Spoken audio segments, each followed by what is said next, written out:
Hello friends, ಹೇಗಿದ್ರೆ ಎಲ್ಲರೂ.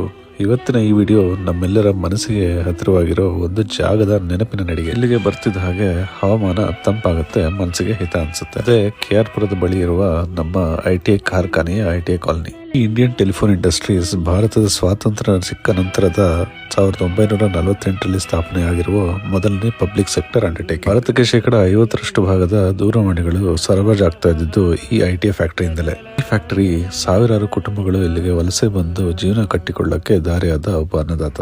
ಆಗಿನ ಕಾಲಘಟ್ಟದಲ್ಲೇ ಕಾರ್ಮಿಕರಿಗೆ ಬೇಕಾದ ಎಲ್ಲಾ ಸೌಕರ್ಯಗಳನ್ನು ಕಾಲನಿಯಲ್ಲಿ ಒದಗಿಸಿ ಪುಟ್ಟದಾದ ಸಮೃದ್ಧವಾದ ಪ್ರಪಂಚವನ್ನೇ ಸೃಷ್ಟಿ ಮಾಡಿತ್ತು ಈ ITI ಫ್ಯಾಕ್ಟರಿ. ಫ್ಯಾಕ್ಟರಿಯ ಪಕ್ಕದಲ್ಲೇ ಕಂಡಂತ ಆಸ್ಪತ್ರೆ, ಈ ಬೃಹತ್, ಅದರಲ್ಲೇ ಫೌಂಟೇನ್, ಬರ್ಡ್ ಸ್ಯಾಂಚುರಿ, ಪ್ರಾಣಿಗಳ ಆಕಾರದ ಗುಹೆಗಳು, ಅಕ್ವೇರಿಯಂ ಎಲ್ಲವೂ ಇತ್ತು. ನಾವು ಶಾಲೆಯಲ್ಲಿದ್ದಾಗ ನಡೆದ ಒಂದಷ್ಟು ಮೇಳೆಗಳು ಇಲ್ಲಿಗೆ ಮತ್ತೆ ಜೀವ ತಂದಿತ್ತು. ಇನ್ನ ಈ ವೃತ್ತದ ಅಂಗಡಿಗಳಲ್ಲಿ ಸಿಗುತ್ತಿದ್ದಂತ ನೀಲಗಿರೀಸ್ ಬನ್ ಕೇಕ್, ಬನ್ ಬಡ ಜಾಮ್, ಈ ಸರ್ಕಲ್ ಹೋಟೆಲ್ ನಲ್ಲಿ ಫ್ಯಾಮಿಲಿ ಸೆಕ್ಷನ್ ಅಲ್ಲಿ ತಿನ್ನುತ್ತಿದ್ದಂತ ದೋಸೆ ಎಲ್ಲವೂ ಒಂದು ಸವಿನೆನಪು. ಇಲ್ಲಿ ಕಂಡಂತ ಕನ್ನಡ ಸಂಘದಲ್ಲಿ ಇಂದಿಗೂ ಸಾಕಷ್ಟು ಮಕ್ಕಳು ಕರಾಟೆ ಕಲಿಯುತ್ತಿದ್ದಾರೆ. ಅದು ITI ಸೆಂಟ್ರಲ್ ಸ್ಕೂಲ್, ಅದು ಹಾಕಿ ಗ್ರೌಂಡ್, ಇದು ITI ಸ್ಪೋರ್ಟ್ಸ್ ಕ್ಲಬ್.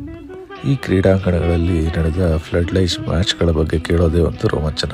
ಮುಂಚೆ ಈ ವೃತ್ತದ ಅಂಗಡಿಗಳ ಜೊತೆ ಒಂದು ಒಳ್ಳೆ ಬಜ್ಜಿ ಬೋಂಡ ಅಂಗಡಿ ಸಹ ಇತ್ತು. ಇನ್ನ ಈ ಕ್ರಿಕೆಟ್ ಪೆವಿಲಿಯನ್ ಅಲ್ಲಿ ಬೆಳಿಗ್ಗೆ ಅಪ್ಪನ ಜೊತೆ ವಾಕಿಂಗ್ಗೆ, ನಂತರ ಸಿಂಬಾ ಜೊತೆ ವಾಕಿಂಗ್ಗೆ ಬರ್ತಿದ್ದು ಸಾಕಷ್ಟು ಒಳ್ಳೆ ನೆನಪುಗಳಿವೆ. ಇಲ್ಲಿ ಹಿಂದೆ ವ್ಯಾಯಾಮಾಭ್ಯಾಸಕ್ಕೆ ಬರ್ತಿದ್ದ ನನಗೆ ಗಮನ ಕೇಳಿಸ್ತಾ ಇದ್ದಿದ್ದೆ ಈ ಶಕ್ತಿ ಬೇಕರಿಯಿಂದ ಬರ್ತಿದ್ದ ತಿಂಡಿಗಳ ಸುವಾಸನೆ. ಇದು ನನ್ನ ಮಗನಿಗೆ ಧ್ಯಾನಾಭ್ಯಾಸಕ್ಕೆ ಬರ್ತಿದ್ದಂತ ವೈ ರೋಡ್ ನಲ್ಲಿರುವಂತ ಪಾರ್ಕ್.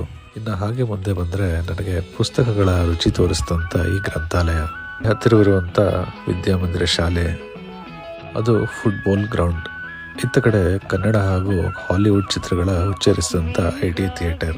ಇನ್ನು ನಾವು 3 ತಲೆಮಾರಿನವರು ಸೈಕಲ್ ಕಲಿತಂತ ಈ ರೋಡ್ಗಳು. ಇನ್ನು ಇಲ್ಲಿ ಏಪ್ರಿಲ್ ತಿಂಗಳಲ್ಲಿ ಹರಳುವಂತ ಈ ಬಣ್ಣ ಬಣ್ಣದ ಹೂಗಳನ್ನು ನೋಡೋದೇ ಒಂದು ಚಂದ.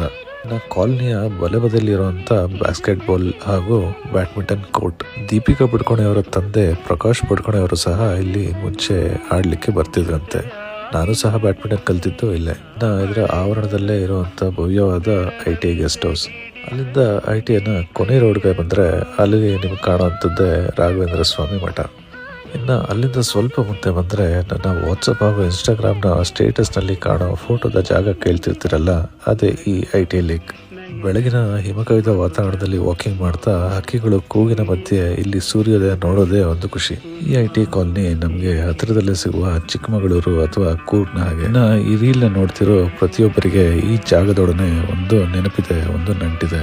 ಅದು ನನಗೂ ಸಹ ತಿಳಿದಿದೆ. ಅದೇ ಕಾರಣಕ್ಕೆ ಈ 3 ನಿಮಿಷದ ಕಾಲಾವಧಿಯಲ್ಲಿ ಈ ಎಲ್ಲಾ ನೆನಪುಗಳನ್ನ ಮೆಲುಕು ಹಾಕುವ ನನ್ನ ಈ ಪುಟ್ಟ ಪ್ರಯತ್ನ. ಅದು ನಿಮಗೆ ಇಷ್ಟವಾಗಿದ್ದಲ್ಲಿ ಈ ವಿಡಿಯೋಗೆ ನಿಮ್ಮ ಬೆಂಬಲವಿರಲಿ.